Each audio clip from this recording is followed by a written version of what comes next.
Jai Shri Radhe. So this is the 48th recording, and we are continuing with the story of Raja and Madhav Dubey. Shri Vallabhadesh ki jai, Shri Govardhanaji ki jai, sab Vaishnavan ko hardik, sab prem aur sadar. Jai Shri Krishna Bhagavad Smaran, Jai Jai Shri Radhe. Part 1. In the village where Raja and Madhav Dubey lived, there were another two Sanchora Brahmin brothers. The elder's name was Ramji and the younger brother's name was Hari Krishna. Ramji was educated. He used to sit on the platform in the village square and read discourses to the Patels living there. The younger brother was not academic at all, and he looked after his elder brother's land. When Ramji had to go away for some day, the discourses had to stop. One day it was raining and very cold. The younger brother came home after a long day in the fields. His sister-in-law invited him to have his evening meal. He replied that he was feeling very cold and could she please feed him some hot breads. She replied, "If you want to eat, then eat, otherwise I will go to bed. Do you sit and read scripture for the Patels, or are you going to go and collect the donations that are owed to your father, that I should have to cook you hot breads to eat?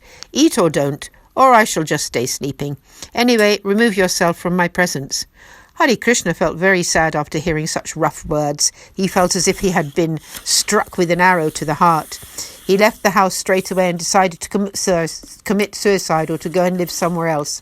Then he thought of Raja and Madhav Dubey and decided it would be a good idea to go to pay his respects to them before departing. He went to their house, bowed to them and began to cry. They asked him who he was. When they got a better look at him, they said, "Oh, you are so-and-so, son.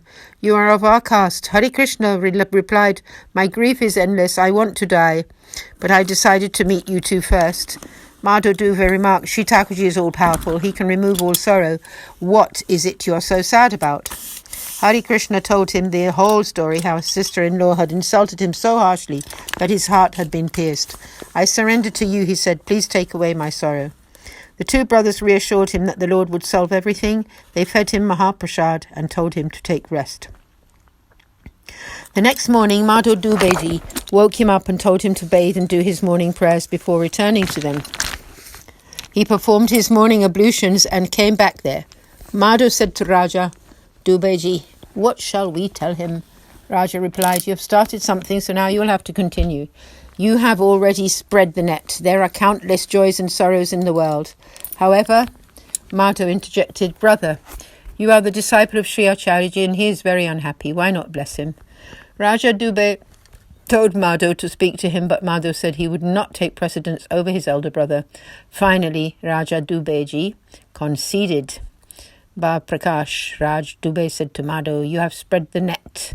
This is because the man was not a divine soul related to the Leela.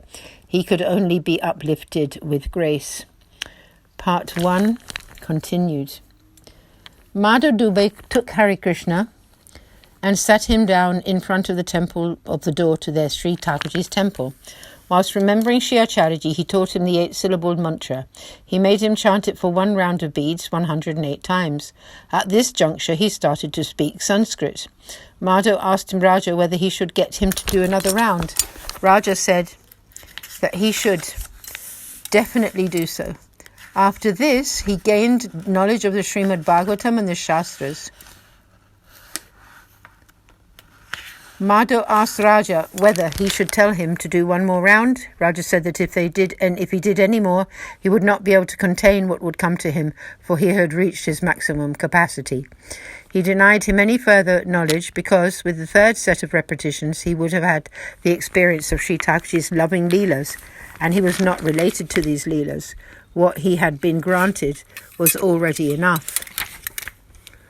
Raja Dubey then told Madhav to never even consider that this had come about through their auspices, but that everything was possible only through Sri Acharyaji's grace. "We should know our place and identity," Madhav said. "I know I have done nothing. The true doer is Sri Acharyaji." They completed the morning seva and then fed Mahaprasad to Hari Krishna. In the afternoon, Madhav Dubey told him to go and sit on the village platform and read from the scriptures to the Patels. He said he would give him the appropriate book. Hari Krishna took the book, bowed to the two brothers and went to the village square where he started to give the discourse. The couple of Patels who were there sent word to all the community that a speaker was giving discourses and that they should all come there.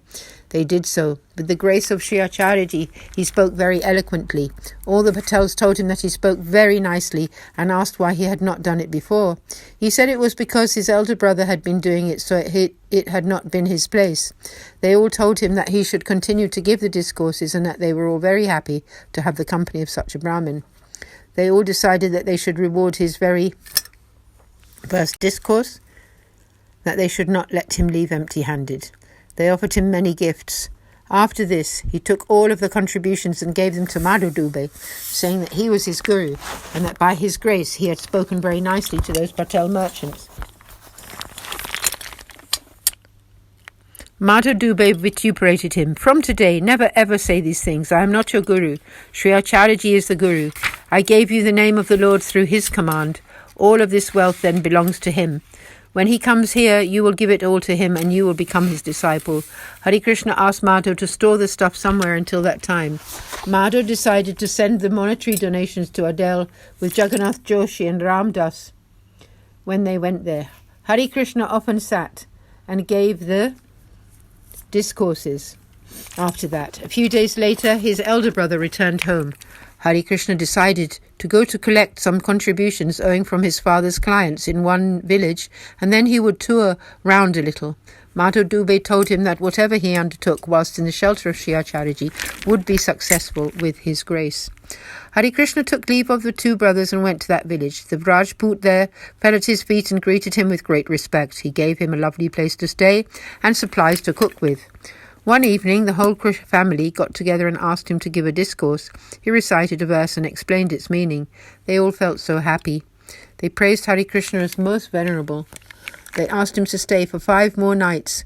Amongst themselves, they decided that they should give him something before letting him leave.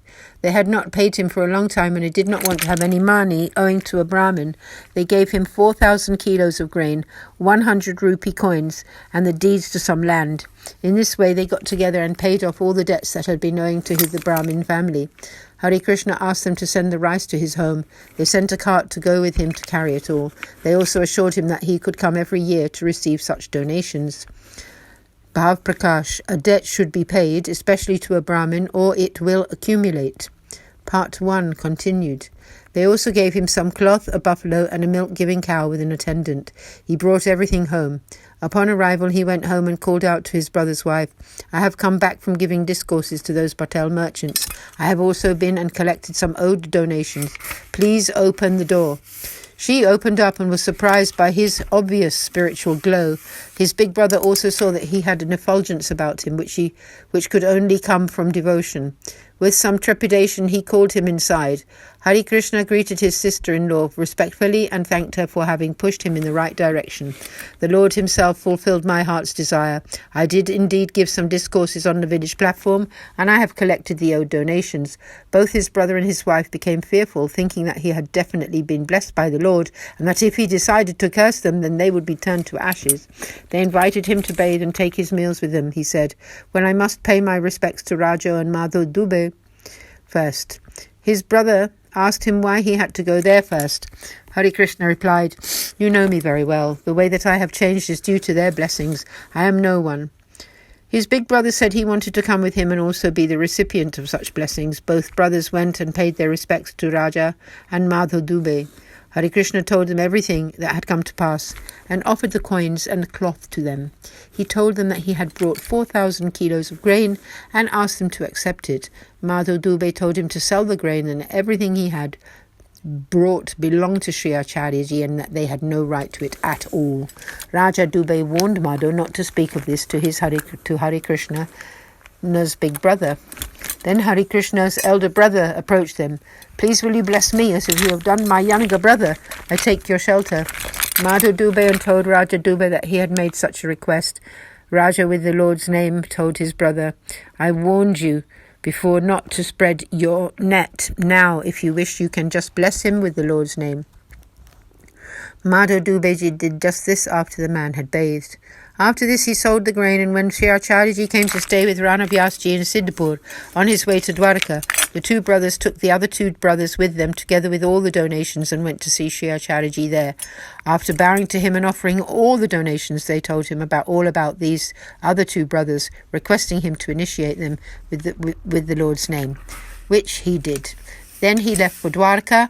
All four of them returned home, the two Sanchora Brahmin brothers, and their lives fulfilled simply through their contact with Raja and Madhav Dubey. They were great and accomplished Vaishnavas. Bhav Prakash. Raja and Madhav Dubey were perfected in Nirodha. Their hearts were not of this world, but directly linked to the eternal Leela. Thus concludes Varta 35, the story of Raja and Madhav Dubey, Sanchora Brahmins from Mirananda, although in truth there is no end to their story. Thus completes the reading of the stories of the 84 Vaishnava disciples of Sri Acharyaji in English. And tomorrow we will continue with Varta 36, the story of Uttama Shlok Das, a Sanchora Brahmin from Godara. Aaj ke Anand ki jai ho. Jai Jai Shri Radhe, Shri Vallabhadish ki jai, Shri Vrindavan Dham ki jai, Jai Jai Shri Radhe.